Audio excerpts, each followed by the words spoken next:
We are back now on the GSMC Chip Shot Football Podcast to discuss some more of the game picks that I have here available after we only got through the first half of yesterday's show. We're going to go into the remainder of these games now to talk about it. There's a lot of interesting games still left to talk about with some pretty big implications. And without further ado, then, we're going to get right into that. Get Kirk Cousins off the screen and bring up the slate of games now that we have available for the remainder of Sunday. Starting off with the top left, as we do typically, the Browns at the Washington Commanders. We just finished talking about the Browns, and in this game, they're going up against the talk of the league for the last 2 weeks, right? Jaden Daniels and how good this Commanders team has been. Starting off with their performance against the Bengals, and then carrying on to their dominant road performance against the Arizona Cardinals. And they're one of the top scoring offenses in the NFL right now, and while Cleveland has been on the opposite end of it, right? They've only scored at most 18 points, and that was in their only win against the Jacksonville Jaguars. And to me, that really says more about the Jaguars than it does about the Browns. We know that their defense is good. They're holding teams to below 18 points for them to win. But that was the only game it happened. And then in all the other games, they've lost by like 4 points. They've lost by 6. They got blown out by the Cowboys. That was really the one exception. But they've been in close games. They've just not been able to close it out. And in this one, there's going to be a narrative or some news to follow up on regarding Brian Robinson. He is dealing with an injury, so if he isn't able to go, because this running game has been so good for the Washington Commanders, that'll kind of give me a little bit of doubt about the Commanders and whether or not it's going to be as dominant, but I still believe that they have enough to get this done. Jaden Daniels, I'm not going to say he's like the best quarterback in the NFC or anything like that, like it has been thrown around, but he's playing very good. Clearly the best rookie quarterback in the NFL so far through the first 4 weeks, and I love what the Commanders are doing. They're back at home. The Browns still have to figure out who they are, what they can really get out of Deshaun Watson, so for that reason, I'm going to go with Washington to go to an astounding 4-1 on the year. And then moving down the line, arguably the most anticipated game of all the games this week, we got the Buffalo Bills traveling across the country as far as you could possibly go, probably. I would love to know the time on that flight from Buffalo, basically Canada, to Houston, Texas. If I'm on that trip, that's already like a big bummer for me. But regardless of what I think, of what I feel, this game, obviously the story, Stefon Diggs against his former team. The revenge game for Stefon Diggs and also for Josh Allen. Not a revenge game, but something to prove as well. Can Josh Allen go out there and, kind of prove to the world that he doesn't need Stefon Diggs there and then, pretty publicly to everybody, and go out, beat Stefon Diggs' new team, who everybody has as one of the highly talented offenses just overall. If Josh Allen goes in there and dominates, he sends a message to everybody that I don't really need Stefon Diggs. And for Stefon Diggs as well, I'm sure everybody saw what Josh Allen had to say. Not directly to Stefon Diggs, but it was as direct as it can be without directly saying his name. Josh Allen said something like I love these receivers, or I love this team now. It's so much easier to play or throw touchdowns to these guys when nobody cares about their personal stats. Like come on. we know what that message was, and I'm sure Stefon Diggs sees it, and he's playing it cool, as to be expected, but this game probably means so much to both of those guys as well, and both of these teams are good. They're both 3-1. There are some variables, though. The Texans are probably going to be without Joe Mixon or Dameon Pierce. They haven't practiced yesterday, and I haven't gotten the latest injury update on them, but it doesn't look like they're going to be playing. So that's a big piece to be missing for the Texans. And also for the Bills, we just saw how Von Miller was suspended by the NFL for the next 4 games for violating the conduct policy in the NFL. So that's a big miss for them defensively. Another defensive hit for this Buffalo Bills team, and that's one of the biggest ones that you can take away. So they're both going to be missing something, and because of that, on my pick, I feel like this game could be similar to the Ravens game, not in the way that they're just going to dominate them in the running game, but I think more so it could be through the air, where this Buffalo Bills team, while they're good, they're so good when they're playing with a lead or when those pass rushers can get after the quarterback and they can have better coverage on the back end. But with no Von Miller, I don't know how much that pressure is going to get to CJ Stroud when he has Tank Dell, Nico Collins, who's playing phenomenal. Arguably, I mentioned Drake London as the most underrated receiver, but it just goes to show how I forgot about Nico Collins. He's playing fantastic, and Stephon Diggs, obviously, as well. I feel like they could overwhelm the Buffalo Bills defense again, this time through the air, and I just don't like the fact that there's no Von Miller, and the Bills are traveling so far, again, on the road. I feel like the Texans have more in their favor, and I feel like they could overwhelm them on offense and win maybe another shootout where the Bills' lack of weapons could show off yet again. So I'm going to go with the Texans in this one. Stephon Diggs presumably gets the last laugh over Josh Allen. And then one more game down, the Panthers and the Bears. Such a weird game if you know the history with these two franchises, right? They're both going to be linked, it seems like forever, because of that trade that they made in not this year's draft, but the ones going before that, because of the big change or the big trade that the Panthers and Bears made that sent DJ Moore over to the Chicago Bears. Obviously, also the Bears got the 9th overall pick in 2023 and also the number 1 pick in 2024. Eventually, Chicago.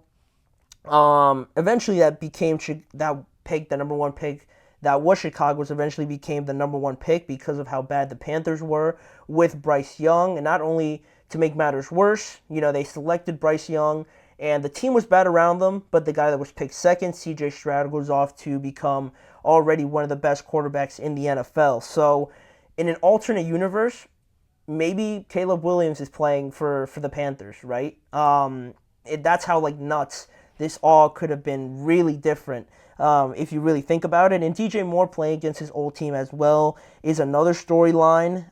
So, talking about the factors in this game, I really like Chicago because of what they showed me last week. They had a great game against a better Los Angeles Rams team, and Carolina now is starting Andy Dalton, and he's played better than Bryce Young, but I just feel like they had such a good showing, the Bears did, against the Rams. They had the formula that I was waiting to see them use through the running game with their defense, which is fantastic. I feel like their defense could overwhelm this Panthers team, and if they can manage to get out to a lead at home, then you could start sending Montez Sweat after these guys and bringing just some more pressure where it forces Andy Dalton into some more questionable situations. So because of that, I'm going to go with the Bears in this one. Caleb Williams also, I think, is starting to figure it out a little bit more, starting to become less antsy and anxious in there.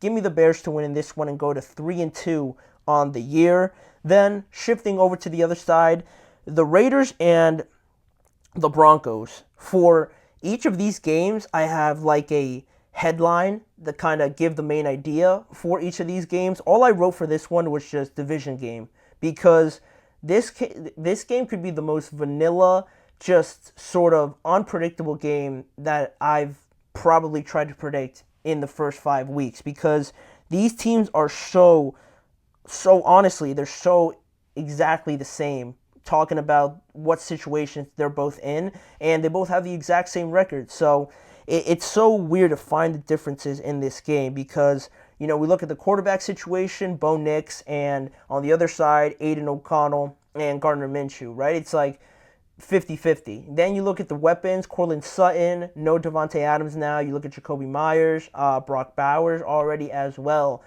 Pretty similar as well. The running game is all right for both of them, too.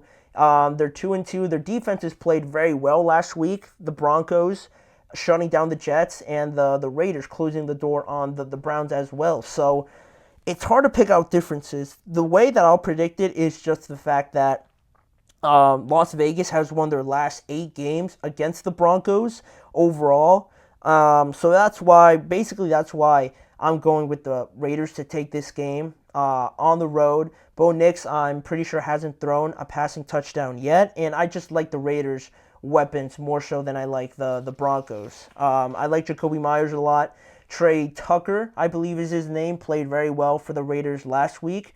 They seem to kind of know a little bit what they're doing with Alexander Madison and Zamir White, so that was encouraging. And Brock Bowers, I think now they could build the offense around him, which should make things easier for them as well. So give me the Raiders in that game. And now moving down to the second to last game here, we have the Arizona Cardinals and the 49ers. Another game that has big implications, obviously, because it's a divisional game. But what's fascinating about this game is that there could be a situation where three teams in this division have the exact same record. And that would happen if the Arizona Cardinals won this game. They would go to 2-3. The 49ers would go to 2-3. And we'd have to wait for the Rams to beat the Packers to also go to 2-3. That's how close this division has been through the first 5 weeks. While the Arizona Cardinals, you might think, don't look great or aren't performing great. They're only one game back of the 49ers. And same thing with the, not the Seahawks, but the 49ers, the Cardinals, and the Rams.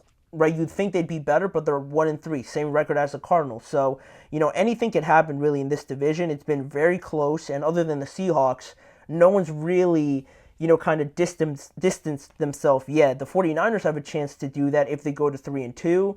The Cardinals go to 1-4, and then now you can create some difference. And I think that's probably what's going to happen. As much as I'm optimistic about, Marvin Harrison Jr., Kyler Murray playing great, James Conner, I really like that trio, but their run defense just hasn't been there at all, whatsoever. It's been pretty bad. They allowed 187 rushing yards to Detroit in week 3, I believe, and they just allowed 216 total rushing yards to the Commanders last week. And the 49ers are going to do the same thing. So that's why I would love the Cardinals to win. I just feel like it's too much for them in San Francisco as well. And if they do win, I think it would be more on the 49ers than the Cardinals, honestly. So I'm going to go with the 49ers. They'll separate themselves a little bit more in this game. And then lastly, the Giants and the Seahawks. It could have been closer, but we got news this morning that Malik Nabers wasn't going to play because of a concussion. So I have no idea what the Giants are going to do in terms of trying to generate some sort of offense. They have to travel across the entire country to go play in Seattle. It's going to be miserable probably. No Malik Nabers. He's been, I forget how much percentage of this offense that he accounted for, but it was high. It was high for a rookie. So not having him, Devin Singletary's questionable. He's dealing with a groin injury. And the Seahawks team is for real. I know they're coming off of a loss, but Geno's playing well. This offense is very good as well. They're putting up a lot of points. They're getting a lot of production from their receivers. And that's a lot of credit going to Ryan Grubb, their new offensive coordinator. So they're doing a fantastic job, whereas the Giants, they maybe could have had a shot because their defensive line is pretty good.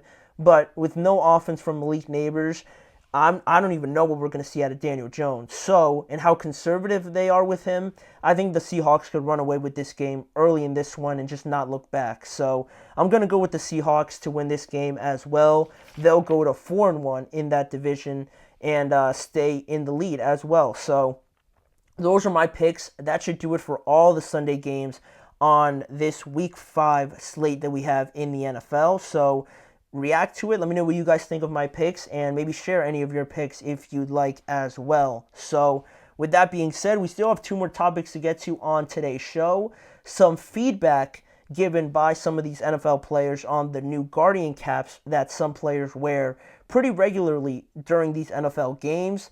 I thought it was fascinating to see what players were thinking about them so far. We're going to get into their reactions and just my thoughts from it as well. And lastly, we're just talking about some last-minute injury news in the last segment of today's show. So stay tuned for that. We'll be right back in just a few seconds.